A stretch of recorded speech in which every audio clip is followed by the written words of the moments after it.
Okay guys, તો આજે આપણે ચાલુ ભવિષ્યકાળ કન્ટિન્યુ ટેન્સના માં છેલ્લો કાળ છે આ ચાલુ ભવિષ્યકાળ કન્ટિન્યુ ફ્યુચર ટેન્સ. આપણે બે લેક્ચરમાં continue present tense continue past tense જોયું. હવે આપણે છેલ્લો કાળ છે ચાલુ ભવિષ્યકાળ એટલે કન્ટિન્યુ ફ્યુચર ટેન્સ. ચાલુ ભવિષ્યકાળ મહત્વનો છે આપણી માટે. શું કામ કે સાયન્સવાળા માટે તો મહત્વનો છે કે ખાલી જગ્યામાં પૂછી શકે. સાથે સાથે આ ટેન્સમાં એ પણ મહત્વનું છે કે જાહેર પરીક્ષા હોય ગવર્મેન્ટની એમાં પણ ખાલી બ્લેન્ક પૂછે. આર્ટ્સ અને કોમર્સવાળા મિત્રોને તો ખાસ ધ્યાન રાખવાનું કે એસે છે, શોર્ટ નોટ છે, બરાબર, પછી એપ્લિકેશન છે, ઈમેલ છે, એમાં આ દર્શાવવું પડે વધારે, કારણ કે આનો ઉપયોગ વધારે થાય છે એમાં, બરાબર.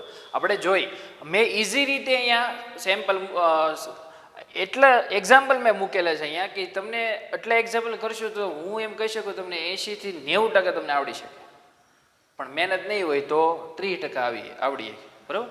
જોઈએ આપણે શું છે આપણો કાળ કન્ટિન્યુઅસ ફ્યુચર ટેન્સ ચાલુ ભવિષ્યકાળ, બરાબર.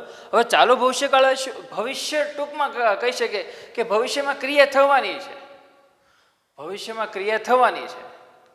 કોરોનાની દવા શોધવાના હશું, ભવિષ્યમાં ક્રિયા થવાની છે એટલે ચાલુ ભવિષ્યકાળ જે ભવિષ્યમાં આપણે ક્રિયા કરવાના જ છીએ એ દર્શાવવામાં આવે છે, બરાબર. હવે આપણે એના કાળદર્શક શબ્દો જોઈએ. કાળદર્શક શબ્દો તો ખબર પડી જાય ભવિષ્ય છે એટલે ટુમોરો આવતીકાલ, next morning, next week, next year, next month, next day, at that time, તે સમયે ત્યાં અમે હશું, બરાબર, ભવિષ્ય દર્શાવે. હવે પોઝિટિવ સેન્ટેન્સથી શરૂ કરીએ. હવે પોઝિટિવ સેન્ટેન્સ હકારાત્મક વાક્ય છે સૌથી પહેલાં વિધાન વાક્યો, બરાબર. તો એની આ વાક્ય રચના જોઈએ આપણે. શું છે? સબ્જેક્ટ આવશે પહેલાં, પછી પ્લસ શેલ વિલ બી. યાદ રાખજો સાદા ભવિષ્યકાળમાં માત્ર શેલ વિલ, પણ ચાલુ ભવિષ્યકાળમાં શેલ વિલ સાથે શેનો ઉપયોગ કરવાનો છે? આપણે બીનો ઉપયોગ કરવાનો છે. બી છે એ ક્રિયાપદ જ કહી શકીએ આપણે. ટૂંકો એમ કહી શકું બી પ્લસ બીન પ્લસ બીન એટલે V1, V2, V3 હું આને કહી શકું બી બીન બીન, બરાબર. સબ્જેક્ટ શેલ વિલ બી, યાદ રાખજો શેલ બી અથવા વિલ બી, પછી ક્રિયાપદનું આઈએનજી વાળું રૂપ ને અધર વર્ડ અન્ય શબ્દો, બરાબર, ચાલુ ભવિષ્યકાળનું. હવે પોઝિટિવ સેન્ટેન્સ જોઈ એટલે આવડશે આપણને. શું છે? આઈ shall be teaching English tomorrow. I shall be teaching English tomorrow. આવતીકાલે હું ઇંગ્લિશ શીખવાડવા જઈ રહ્યો હઈશ અથવા શીખવાડી રહ્યો હઈશ, બરોબર છે. આઈ shall be teaching English tomorrow. આપણે એમ પણ કહી શકીએ આઈ વિલ બી. યાદ રાખજો મેં સાદા ભવિષ્યકાળમાં પણ કીધું કે વિલ છે તમે કોઈ પણ સાથે ઉપયોગ કરી શકો, પણ વિલ છે ને ચોક્કસતા દર્શાવે કે હું આ કામ કરીશ જ. વિલ શેલ છે એ ચોક્કસતા એમ દર્શાવે નહીં, કારણ કે વચ્ચે રજા આવી ગઈ હોય તો કાલે આવતીકાલે હું શીખવાડવાનો આવ્યો, ચોક્કસતાને જ દર્શાવતું, બરોબર. આઈ shall be teaching English tomorrow. આવતીકાલે હું ઇંગ્લિશ શીખવાડી રહ્યો હોઈશ. આઈ શેલ બી. તો જોયું શેલ પછી બી છે, પછી આઈએનજી વાળો રૂપ છે, બરોબર. પછી બહુવચન શું છે? We shall be teaching English tomorrow. આવતીકાલે અમે ઇંગ્લિશ શીખવાડી રહ્યા હશું. વી સાથે શેલ અને વિલનો પણ ઉપયોગ થશે, બરોબર. We shall be teaching English tomorrow. જો શેલ બી પછી બી આવી ગયું છે અહીંયા પણ. હવે અહીંયા વિલ નો જોઈ. You will be teaching English tomorrow. Will be, you will be એટલે શેલ બી અને વિલ બી. તું આવતીકાલે ઇંગ્લિશ શીખવાડી રહ્યો હશ. તમે આવતીકાલે ઇંગ્લિશ શીખવાડી રહ્યા હશો. બહુવચન પણ સાથે લીધું આપણે. પછી ત્રીજો પુરુષ એક વચન હી સાથે. He will be teaching English tomorrow. તે આવતીકાલે ઇંગ્લિશ શીખવાડી રહ્યો હશે. She will be teaching English tomorrow. તેણી આવતીકાલે ઇંગ્લિશ શીખવાડી રહી હશે. ખાસ યાદ રાખવા જેવું છે વિલ બી ચાલુ ભવિષ્યકાળમાં. They will be teaching English tomorrow. આવતીકાલે તેઓ ઇંગ્લિશ શીખવાડી રહ્યા હશે. મિત્રો હવે કેમ પૂછી શક્યા? હવે અહીંયા બ્લેન્ક આપી દઈ. સાયન્સવાળા માટે અને જાહેર પરીક્ષાઓ જે સરકારી પરીક્ષાઓની તૈયારી કરતા હોય મિત્રો એની માટે ખાસ કેમ પૂછી શક્યા કે શી વિલ પછી બ્લેન્ક આપે, પછી આઈએનજી વાળું રૂપ છે ક્રિયાપદનું અને 4 ઓપ્શન આપ્યા હોય તો તમારે ખાસ યાદ રાખવાનું છે કે ચાલુ ભવિષ્યકાળની અંદર શેલ બી અને વિલ બીનો ઉપયોગ થશે, બરાબર. બી છે ખાસ યાદ રાખો, આપણે માટે 1 માર્કનો સવાલ હોઈ શકે, બરોબર છે. તો અહીંયા આવશે બી, વિલ બી, શેલ બી, બરોબર. હવે આપણે હકારાત્મક વાક્ય જોઈએ, વિધાન વાક્ય જોઈએ. હવે આપણે નેગેટિવ સેન્ટેન્સ જોઈએ, નકારાત્મક. હવે નકારાત્મક સેન્ટેન્સ વાક્ય રચના શું છે? Subject plus shall will. યાદ રાખજો, પહેલા હું કહું છું સબ્જેક્ટ, પછી શેલ વિલ, પછી નોટ, અને નોટ પછી આવશે be. Subject, shall will, not, be. યાદ રાખજો આવી રીતે, subject, shall will, not, be, બરોબર. પછી આઈએનજી વાળું રૂપ અને પછી અન્ય શબ્દો, અધર વર્ડ્સ. વાક્ય જોઈએ એટલે ખબર પડશે. I shall not be, not પછી શું આવ્યું? બી આવ્યું. I shall not be teaching English tomorrow. આ વાક્યની અંદર આ જે કાળ છે ને એમાંથી ઘણા બધા પ્રશ્નો કાઢી શકો. કીધું એમ અહીંયા બ્લેન્ક આપી દે, ખાલી જગ્યા, 4 ઓપ્શન આપી દે અને એક નન હોય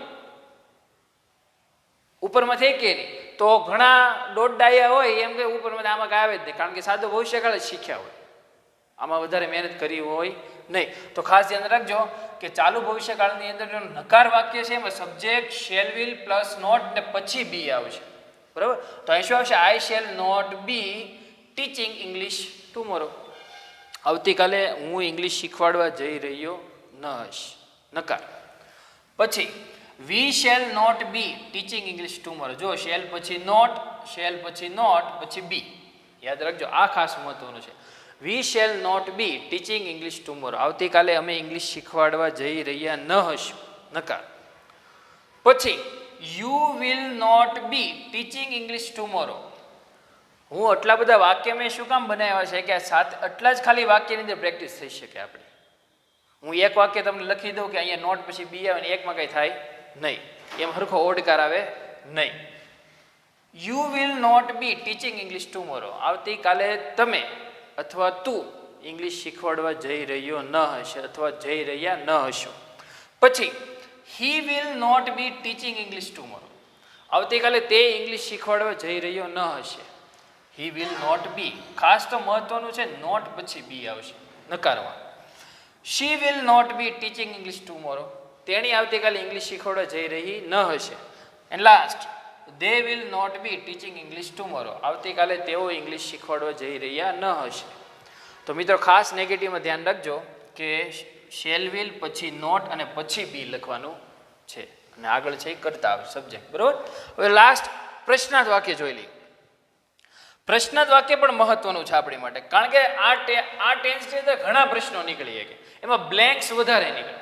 સાયન્સવાળા માટે ખાસ યાદ રાખજો કે 2019ની અંદર 1 જ માર્કનો પ્રશ્ન પૂછ્યો હતો, એમાં આવા ઇન્ટરોગેટિવ સેન્ટેન્સનું વાક્ય પૂછ્યું હતું, એમાં એક ખાલી જગ્યા પૂછી હતી, બરોબર. તો ખાસ ધ્યાન રાખજો. હવે એનું વાક્ય રચના શું છે?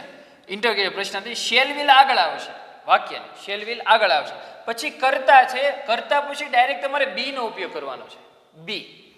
ફરીવાર શેલ વિલ પછી સબ્જેક્ટ પછી બી. 2016ની એક જીપીએસસીની એક્ઝામમાં પૂછાણું હતું બી ની ખાલી જગ્યા 2016ની, બરોબર. પછી આઈએનજી વાળું રૂપ છે, અધર વર્ડ, અને છેલ્લે પ્રશ્નાર્થની નિશાની. મેં કીધું એમ પ્રશ્ન નિશાની કરો તો પ્રશ્નાર્થ ન કરો તો પ્રશ્નાર્થ લાગે નહીં, બરોબર. હવે જોઈએ આપણે વાક્ય. Shall I be teaching English tomorrow. પાછું એમ ભાવે દર્શાવવાનો પ્રશ્ન પૂછે છે. હવે હું આમને વાંચી નાખું, shall I be teaching English tomorrow, તો એ કંઈ લાગે નહીં, મેં પ્રશ્ન પૂછો. વાંચવું પડે, કેમ? Shall I be teaching English tomorrow. આમ આખ્યું આમ ઉપર આવી જાય તો આપણને ખબર, પ્રશ્ન પૂછો. શું હું આવતીકાલે ઇંગ્લિશ ભણાવવા જઈ રહ્યો હોઈશ? લે, પ્રશ્ન પૂછો, બરાબર. ફરીવાર કહું છું, શેલ વિલ આગળ આવશે, પછી આવશે કરતા. કરતા પછી ડાયરેક્ટ તમારે બી મૂકવાનું છે, ચાલુ ભવિષ્યકાળ માટે. Shall I be teaching English tomorrow, બરોબર. પછી shall we be teaching English tomorrow. શું આવતીકાલે અમે ઇંગ્લિશ ભણાવવા જઈ રહ્યા હશું? પછી will you be teaching English tomorrow. શું તું આવતીકાલે ઇંગ્લિશ ભણાવવા જઈ રહ્યો હશે? અથવા શું તમે આવતીકાલે ઇંગ્લિશ ભણાવવા જઈ રહ્યા હશો? પ્રશ્નાર્થ. પછી ત્રીજો પુરુષ એકવચન, he. Will he be teaching English tomorrow, શું આવતીકાલે તે પુરુષ માટે વપરાય હી, શું આવતીકાલે તે ઇંગ્લિશ ભણાવવા જઈ રહ્યો હશે. પ્રશ્ન એના બે સેન્ટેન્સ છે. Will she be teaching English tomorrow એટલે તેણી. Will she be teaching English tomorrow, શું આવતીકાલે તેણી ઇંગ્લિશ ભણાવવા જઈ રહી છે. પ્રશ્ન. અને લાસ્ટ છે બહુવચન છે.